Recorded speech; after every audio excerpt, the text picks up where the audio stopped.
যুক্ত থাকুন, সঙ্গে থাকুন, দেখতে থাকুন কলকাতা নিউজ 19। নমস্কার, আপনাদের সাথে আমি দিশা। কলকাতা নিউজ 19-এ আপনাদেরকে স্বাগত। শুরু করছি আজকের বিশেষ। আজ শুভ রথযাত্রা। ধর্মীয় ভক্তি ও উৎসবের আবহে পালিত হচ্ছে জগন্নাথ দেবের রথযাত্রা। রাজ্য জুড়ে শান্তি, সৌহার্দ্য ও ভ্রাতৃত্বের বার্তা নিয়ে এগিয়ে চলেছে রথ। আর এই শুভ রথযাত্রা উপলক্ষে দক্ষিণ দমদম পৌরসভার 3 নম্বর ওয়ার্ডের বিশিষ্ট সমাজসেবী শ্রী পুতুল বিশ্বাসের তত্ত্বাবধানে এই রথযাত্রা উৎসবের আয়োজন করা হয় এবং তার পাশাপাশি চলে গাছ বিতরণ এবং পাঁপড় ভাজা থেকে শুরু করে জিলাপি, মিষ্টি বিতরণ করা হয়। এই অনুষ্ঠানে প্রচুর মানুষের সমাগম চোখে পড়ার মতো। তারই বিস্তারিত দেখুন আমাদের সংবাদ মাধ্যমে।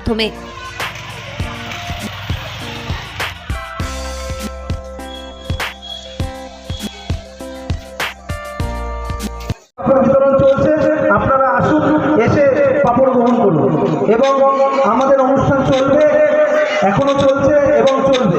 আপনারা আসুন, এসে এই সুন্দর অনুষ্ঠানটিকে সর্বাঙ্গে সাফল্যমণ্ডিত করে তোলবার জন্য।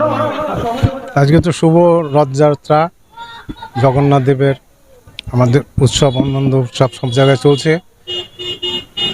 বাচ্চার থেকে শুরু করে বড় সবাইরে আমরা অনুষ্ঠানে যোগদান করি, আনন্দ উৎসব করি।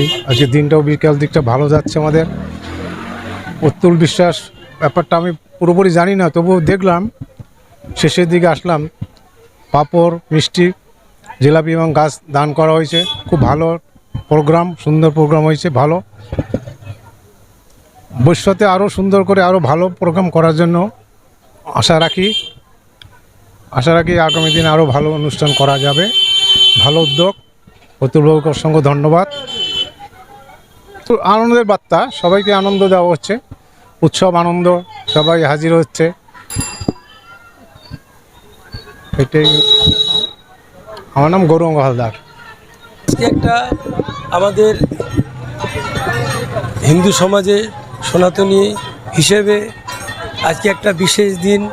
এই দিনটাকে আমরা সারা বছর অপেক্ষা করি। রথযাত্রা উপলক্ষে আমরা বিকেলবেলা একটু বেরোবো, সকলের সাথে ঘুরতে ফিরতে যাব এবং পাঁপড় খাবো এবং সবার সাথে মিলেমিশে কিছুটা সময় কাটাবো, সবাই মিলেমিশে একাকার হয়ে যাব। সেই হিসেবে আজকে আমাদের এখানে যে অনুষ্ঠান আয়োজন করা হয়েছে, এই অনুষ্ঠানের প্রধান যিনি কাণ্ডারি পুতুল বিশ্বাস, এবং আমরা সকলে তার সাথে আছি এবং এই অনুষ্ঠান নিয়ে আমরা খুবই আনন্দিত এবং উৎসাহিত। সকলে মিলে এক জায়গায় হতে পেরেছি এবং আনন্দ উপভোগ সবাই মিলে ভাগ করে নিয়েছি। এবং প্রত্যেক বছর আমরা এই জগন্নাথ দেবের প্রসাদ বিতরণ করি, কিন্তু এই গত বছর করেছিলাম আমরা পৌরনগর মুক্তমঞ্চে, আজ এবার করেছি আমি 3টে জায়গায় করেছি। তার ভিতরে এই শনি মন্দির বয়েজ একটা, যুব তরুণ দল আছে, ছেলেসা আবাসন 3 নম্বর ওয়ার্ড, আর আমাদের এখানে আছে আদর্শ সংঘ যুব সংঘ ক্লাব, আদর্শ সংঘ মাঠের ওখানে। প্রত্যেক জায়গায় আমরা অসংখ্য লোক নিয়ে এই গাছ, জিলাপি এবং পাঁপড় বিতরণ করেছি। আমাদের মমতা বন্দ্যোপাধ্যায়ের চিন্তা চেতনাকে দিকে দিকে ছড়িয়ে দেওয়ার জন্য আমাদের এই প্রয়াস। আমরা চাই যে মানুষের সঙ্গে থেকে, মানুষের পাশে থেকে, মানুষের উন্নয়নের কাজ আছে মাথা করে তাকে সবার পাশে থেকে মানুষকে সাহায্য করতে হয়। 2 নম্বর ওয়ার্ডের বিশিষ্ট সমাজসেবী প্রতুলদা, এই প্রতুলদা এবার বলে নয়, প্রতি বছরই আমরা দেখতে পাই আজকের এই বিশেষ দিনে, এই শুভ রথযাত্রার উৎসবে মুখ্যমন্ত্রী মমতা বন্দ্যোপাধ্যায়ের আদর্শকে অনুপ্রাণিত হয়ে তিনি প্রতি বছরই এলাকার মানুষের জন্য এই সুন্দর আয়োজনটা করেন। প্রত্যেকে যেন আজকের এই দিনটাকে বিশেষভাবে উদযাপন করতে পারে, এই দিকটাকে মাথায় রেখে উনি প্রতি বছর এই কাজটা করে যান। আমরা সকলেই তৃণমূল কংগ্রেসের সৈনিক। আমাদের উদ্দেশ্য একটাই, মানুষের সাথে মিশে মানুষের সমস্ত সম্পর্ককে আমরা একসাথে মিলিতভাবে আমরা একত্রিত হয়ে আমরা এগিয়ে চলেছি। মানুষ আমাদের কাছে সবার আগে। মমতা বন্দ্যোপাধ্যায় আমাদের মুখ্যমন্ত্রী, তিনি সবসময় আমাদেরকে একটা জিনিসই শিখিয়েছেন যে আগে মানুষ, সব কিছুর ক্ষেত্রে আগে মানুষকে প্রাধান্য দিতে হবে। আপনারা জানেন যে আমাদের দীঘাতে এই মমতা বন্দ্যোপাধ্যায় মুখ্যমন্ত্রীর উদ্যোগে যে জগন্নাথ ধামের প্রতিষ্ঠা হয়েছে এবং তিনি আমাদেরকে আগে এখানকার মানুষের পক্ষে পুরীতে যাওয়া বা অন্য জায়গায় যাওয়া একটু অসুবিধা হচ্ছিল, সেটাও পুরীর জগন্নাথও আমাদের কাছে অত্যন্ত প্রিয়। একই রকমভাবে সকল মানুষের স্বার্থে উনি এই কাজটা করেছেন। মুখ্যমন্ত্রী মমতা বন্দ্যোপাধ্যায়কে এই জন্য ধন্যবাদ জানাই। আমাদের যিনি শিক্ষামন্ত্রী রয়েছেন ব্রাত্য বসু মহাশয় এবং আমাদের যিনি সাংসদ সৌগত রায় মহাশয়, তারা প্রত্যেকেই আমাদের ওয়ার্ডের মানুষদেরকে, বিশেষ করে আমাদের যারা তৃণমূল কংগ্রেসের কর্মী রয়েছেন তাদেরকে উৎসাহিত করেন মানুষের সঙ্গে থেকে, মানুষের সাথে মিলিত হয়ে উৎসবকে পালন করতে। এখানে হিন্দু ধর্ম, এখানে খ্রিস্টান ধর্ম থেকে শুরু করে আমাদের এই ওয়ার্ডে সমস্ত ধর্মের মানুষই রয়েছেন।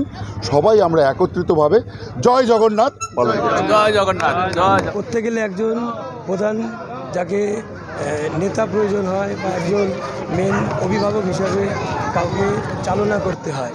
অভিভাবক যদি পাওয়া যায় তাহলে বড় বড় অনেক কাজ অনেক সহজ হয়ে ওঠে এবং তার নেতৃত্বে বা তার কথা মতন যদি সকলে মিলে এগোনে যায় তাহলে আরও বড় বড় কাজ করা যাবে। ইতিমধ্যে যে সকল কাজ সম্পন্ন হয়েছে, আপনি যেগুলো বললেন, এগুলো সকলে দেখেছে এবং আমরা আশা রাখব এই আমাদের বন্ধুবর পুতুল বিশ্বাস তার নেতৃত্বে সকলে মিলে একসঙ্গে আরও অনেক বড় বড় সমাজসেবকমূলক কাজ, যাতে সমাজের সকলের উপকার হয় এবং সকলে এসে যেন একটা এখান থেকে একটা ভালো সাইন পায় এবং তাদের উপকার করতে পেরে আমাদের এই ক্লাবের সকল সদস্য এবং আমাদের সকল বন্ধু দাদা ভাই যারা আছেন, কাকা, আমাদের গুরুজন, সকলে আমাদের সাথে থাকবে এবং আমরা তাদের ভালোবাসা পেয়ে আরও অনেক উৎসাহিত হয়ে আরও বড় বড় কাজ করার ইচ্ছা রাখব বা আগামী দিনে এটাই আমাদের কাজ হবে, যাতে আরও বড় বড় কাজ করতে পারি, আরও লোকের অনেক অনেক উপকার করতে পারি। তার জন্য সকলকে আহ্বান জানাবো আমাদের সাথে এসে যোগদান করে, যারা তা আমাদের সাথে পায়ে পা মিলিয়ে, কাঁধে কাঁধ মিলিয়ে, হাতে হাত মিলিয়ে আরও অনেক বড় বড় কাজ করতে আমাদের সাহায্য করে। আমরা তাদের অনুপ্রেরণায় আরও অনেক বড় বড় কাজ করবে এবং আমাদের যিনি মেন প্রধান আছেন, আমাদের মুখ্যমন্ত্রী মমতা ব্যানার্জি, তার যেই অনুপ্রেরণা, তার যেই কাজ করার উদ্যম, এগুলো থেকে আমরা খুব উৎসাহিত হই এবং আমাদের চ্যানেলটিকে সাবস্ক্রাইব করুন ও প্রচুর পরিমাণে লাইক ও শেয়ার করুন।